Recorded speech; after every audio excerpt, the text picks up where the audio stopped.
ये कहानी विजयनगर के दो बिल्कुल अलग लोगों की है।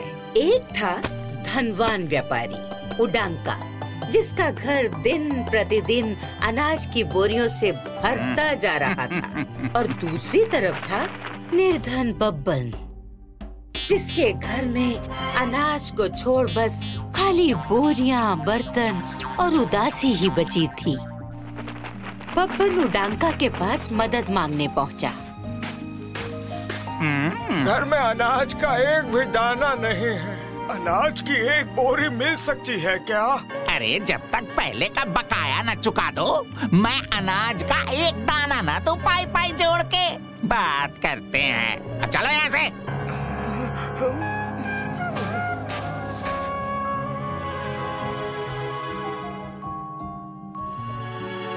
इस गांव में ना तो अब रोजगार है, ना ही कोई मददगार। पूरे परिवार की खातिर आप अकेले काहे शहर जाएंगे? हम सब साथ में जाएंगे और साथ में मेहनत करेंगे। हम तो ठीक है। हम आपको अकेले मेहनत करने नहीं देंगे, तो मिलाओ हाथ। हाँ हाँ, क्यों नहीं छोटे। बब्बन का परिवार हर सिचुएशन में यूनाइटेड रहना जानता था, और यही बब्बन के परिवार की ताकत थी। अगली सुबह ही बब्बन और उसका पूरा परिवार शहर के लिए निकल पड़ता है।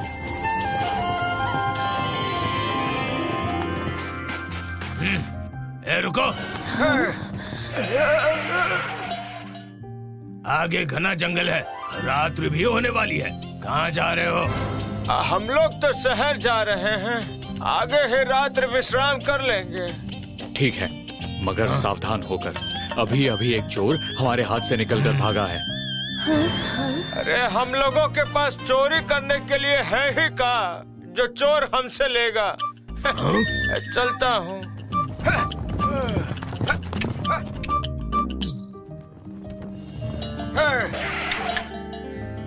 ये जगह सही लग रही है।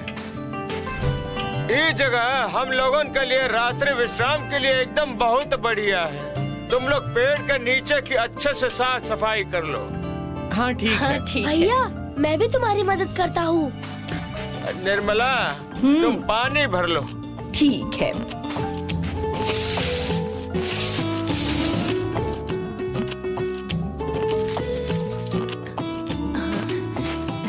तुम लोग आग जलाने का प्रबंध कर लो, हैं? मैं सूखी लकड़ियाँ काट के लाता हूँ। ठीक है बाबूजी। ये सब नीचे तैयारी कर रहे थे, और उसी पेड़ पर चोरी के सिक्के लिए बैठा था मुंगी। पता नहीं ये लोग कहाँ से आ गए।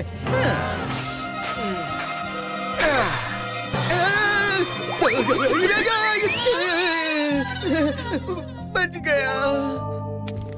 चलिए, रात्रि विश्राम की तैयारी तो हो गई, बस खाए खातिर कुछ नहीं है।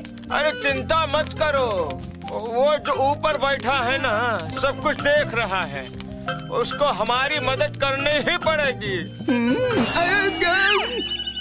ऊपर मेरे अलावा कौन है? कहीं से पता तो नहीं चल गया कि मैं ऊपर बैठा हूँ। अगर वो हमारी मदद ना किए तो? अब हमारे पास कोई चारा नहीं है। अगर मदद नहीं की तो हम सब उसके पैर ऐसे पकड़ेंगे कि छोड़ेंगे ही नहीं। उस रस्सी को यहाँ रखो, बांधने के काम आएगा। ठीक है। कभी बोलता है कि ऐसे पैर पकड़ेंगे कि छोड़ेंगे नहीं, कभी बोलता है कि बांध देंगे। लगता है ये महाराज के आदमी हैं। इनका तालमेल तो ऐसा दिख रहा है कि एक साथ लपकेंगे तो मुश्किल होगी, इसलिए भाग ले मुंगी।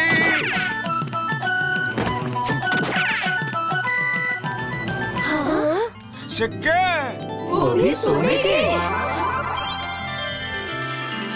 ऊपर वाले ने हमारी मदद कर दी। इससे तो हमारी जिंदगी बन जाएगी। हाँ, क्यों नहीं छोटे। हम लोग जल्दी सोएंगे, हैं? कल सुबह हम लोग को निकलना भी है। अरे शहर के लिए नहीं, अपने गांव के लिए। हाँ।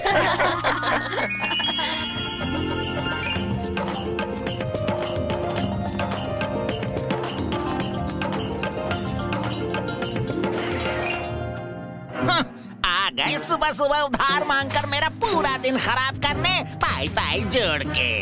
अजय, हम उधार मांगने नहीं बल्कि चुकाने आया हूँ। नहीं चाहिए तो बाद में आता हूँ। क्या बात कर रहे हो? अरे अंदर आओ, पाई पाई जोड़ के। यह रहे आपके बकाया सिक्के, और इन सिक्कों के बदले अनाज की बोरियां बैलगाड़ी में रखवा दो। कल तो उधारी नहीं चुका पा रहे थे और आज उधारी चुकाने के साथ साथ अनाज खरीदने भी आ गए। अरे पूरा परिवार कहीं रातों रात डाका डाल के तो नहीं आ गया पाई पाई जोड़ के? नहीं नहीं सेठ, हुआ यूं कि बब्बन की सिक्के की कहानी सुनकर लालची उडांका ने उसी पेड़ पर जाकर एकता का नाटक करने का प्लान बनाया। अब एकता दिखाने के लिए तो लोग चाहिए, इसीलिए उसने अपने ग्राहकों को थोड़ा सिक्कों का लालच देकर उसी पेड़ के नीचे बब्बन की घटना को दोहराने की सोची। अगली सुबह वो भी सामान लेकर उसी पेड़ की तरफ चल पड़ा, जहाँ पहले से ही बैठा चोर मूंगी अपनी खोई हुई थैली ढूंढ रहा था।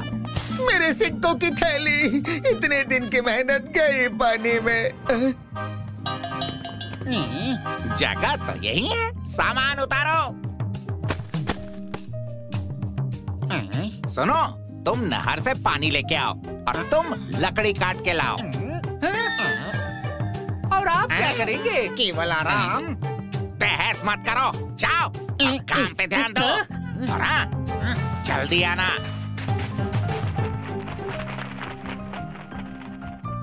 अब तो बस कुछ ही देर की बात है। जाओ।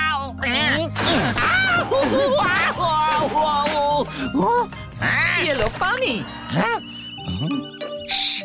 एक काम करो। अरे और कौन सा काम बच गया? अरे मूर्ख, सवाल पूछना शुरू करो। इसी काम के तो सिक्के दिए हैं तुमको। हाँ, रात्रि विश्राम का सारा इंतजाम हो गया है, बस खाने को कुछ नहीं है। चिंता मत करो, वो जो ऊपर बैठा सब देख रहा है ना, अब वही हमारी मदद करेगा पाई पाई जोड़ के। ये बातें तो कहीं सुनी सुनी लग रही है। लेकिन वो हमारी मदद कैसे करेगा? हम सब एक साथ हैं, अब उसके पास भी कोई चारा नहीं है। ऊपर वाले को हमारी मदद करने को आना ही पड़ेगा। अच्छा, इस मुखिया की बात इसके लोग नहीं सुन रहे हैं तो ऊपर वाला कैसे सुनेगा? चल मुंगी, अपने खोए हुए सिक्कों की भरपाई करने का समय आ गया है।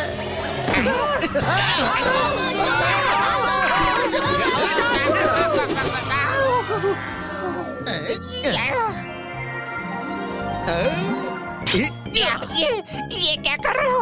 ऐसा मत करो, ये मैंने बड़ी मेहनत से पाई पाई जोड़ के जमा किया है। चुप कर, चुराऊंगा तो कुछ छोड़ के नहीं जाऊंगा। डालो सब सामान गाड़ी में।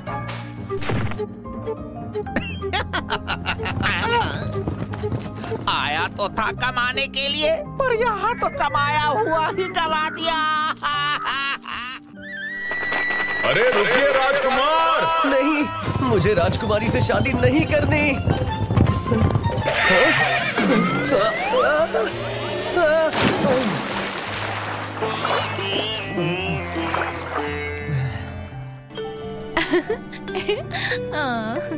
अगर ऐसे ही सारे राजकुमार भागने लगे तो मैं अपना राजपाट छोड़कर कहीं और चला जाऊंगा।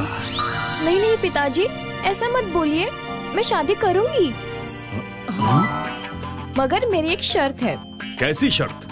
जो कोई भी मेरे खरगोशों का पूरे 1 मास तक ख्याल रख पाएगा, मैं उसी से विवाह करूंगी। सुनो सुनो सुनो, जो कोई भी राजकुमारी के खरगोश। और पलक झपकते ही ये बात आग की तरह फैल गई। ये शर्त पूरी करने के लिए कितने ही राजकुमार आए। इन्हें खरगोश दिए जाएं।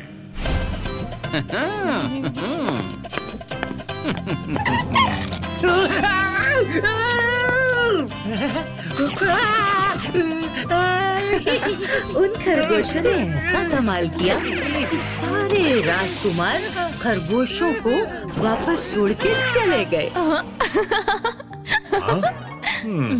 देश विदेश के राजा राजकुमार आए मगर इन छोटे खरगोशों को संभाल नहीं पाए।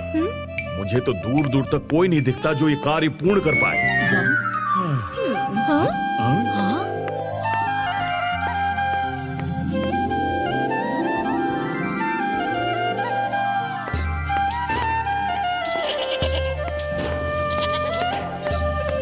वाह, अति सुंदर।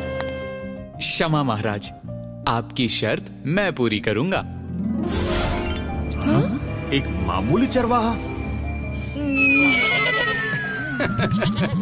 नहीं, अगर इसने शर्त पूरी कर दी तो क्या मेरी बच्ची अपना पूरा जीवन इसके साथ बिताएगी? घोषणा के अनुसार फिलहाल हमें खरगोशों को इसे सौंपना ही होगा।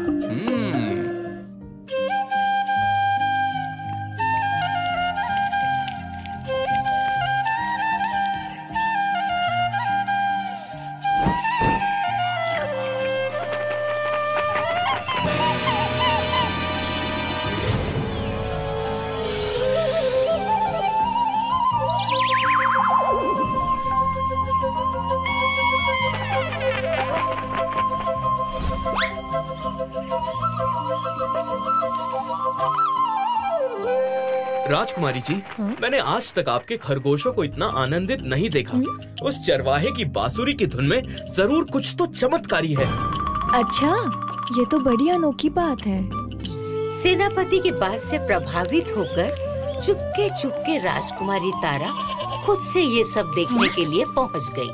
वहाँ अपने खरगोशों को इतना खुश देखकर उसे विश्वास ही नहीं हुआ।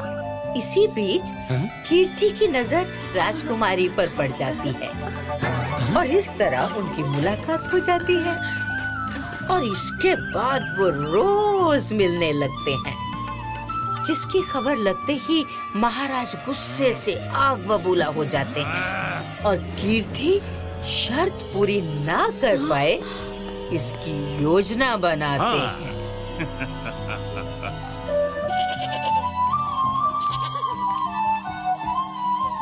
क्या बात है?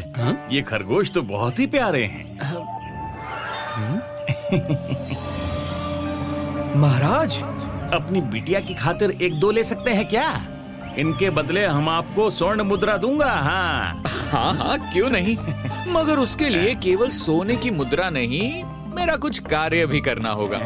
जैसे कि गंदे कपड़े धोने होंगे, थोड़ी मालिश करनी होगी, मेरे जूतों को चमकाना होगा। मुझे कोई देख तो नहीं रहा। आखिर इस चरवाहे के पास जूते और कपड़े होंगे ही कितने। मैं तैयार हूँ।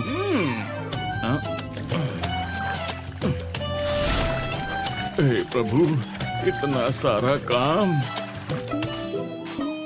अरे पूरे गांव भर का काम करवा लिया, अब तो खरगोश दे ही दो। हाँ, ले लो। मिल गया। महाराज, कहाँ है खरगोश? ये रहा।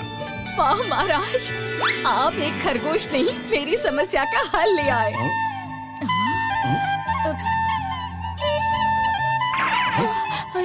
अरे ये क्या किया? रुको।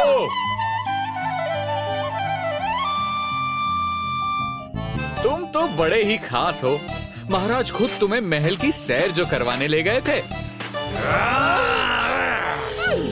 अब खरगोश लाने की बारी महारानी केतकी की थी। अरे वाह, कितनी अच्छी बंसी बजाते हो और ये खरगोश कितने प्यारे हैं। मन करता है इन्हें अपने संग ले जाऊं।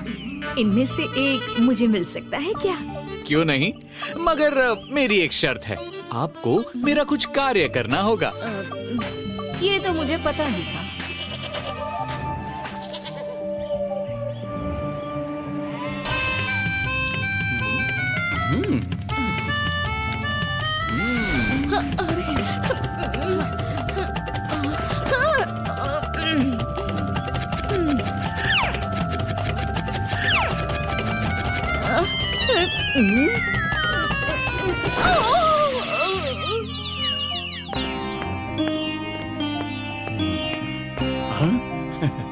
इस कक्ष के खिड़की दरवाजे बंद कर दीजिए। जल्दी कीजिए।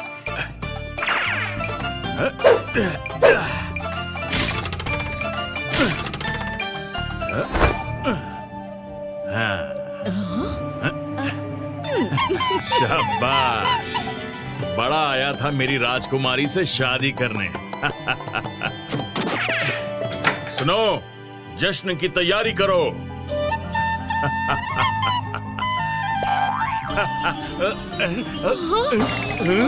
अरे आपने खिड़की क्यों खोली? समय पूरा होते ही ठीक अगले दिन कीर्ति राजकुमारी का हाथ मांगने राजमहल पहुंच गया। सभी खरगोशों को सुरक्षित देख अब महारानी केतकी ने कीर्ति के सामने एक अजीबोगरीब शर्त रख दी। 3 बोरियां लाई जाए।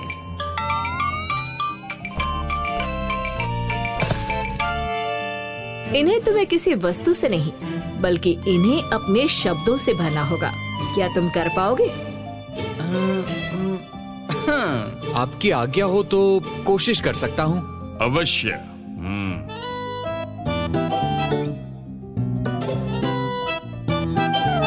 एक बार एक राजा हुआ करता था जिसके भय से पूरा राज्य कांपता था। एक बार एक मामूली चरवाहे ने उससे अपने कपड़े धुलवाए, अपने गंदे पैरों पर मालिश करवाई, जूते चमकवाए। इसे तो सब पता है। उस राजा का नाम था। बंद करो, भर गई। बोरी भर गई है, बोरी भर चुकी है। मगर और 2 बोरियां तो बाकी है महाराज। एक बार एक बहुत ही खूबसूरत महारानी रहा करती थी, मगर एक दिन उसने एक मामूली चरवाहे की बात मानते हुए उसके फटे कपड़ों की सिलाई की, उसके भेड़ों के बाल काटे। उस महारानी का नाम था। बंद करो, बंद करो। बस बस।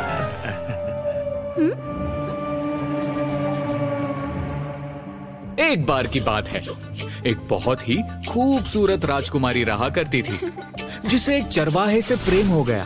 वो उससे मिलने रोज पहाड़ी पर आया करती थी। हो गया, हो गया।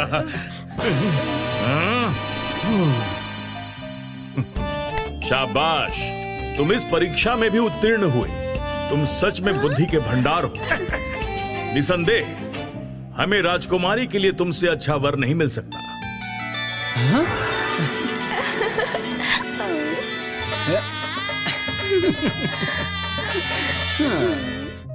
If you like this video, subscribe to our channel Murthy Media.